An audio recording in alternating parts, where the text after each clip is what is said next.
Welcome to Chillin' 101. We hope this video helps. You start by confirming prerequisites.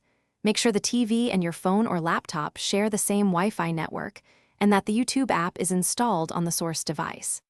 If the TV has a built-in YouTube app, power it on and sign in.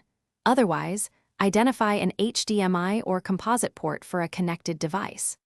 Once done, open YouTube on your phone or computer and keep the remote handy. This prepares you to choose the proper connection method without delay. Next, select your connection path. If the TV is smart, use YouTube's cast icon or sign in directly in the TV app to link accounts. For non-smart TVs, plug an HDMI cable from your laptop or attach a streaming stick, Chromecast, Roku, or Fire TV, into an HDMI port and switch the TV input. Once the stick or device boots, enable casting on your phone or browser and choose the TV name. This lets YouTube stream directly, reducing lag and keeping full video quality.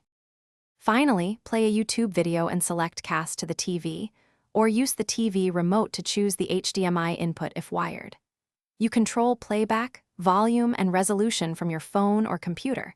Make sure the TV input matches the device, and that resolution settings aren't forcing downscaling. If something goes wrong, restart the TV and the source device, confirm both are on the same network, or reset the HDMI cable. This single troubleshooting step resolves most connection failures quickly. Thanks for watching. Consider subscribing if we helped you.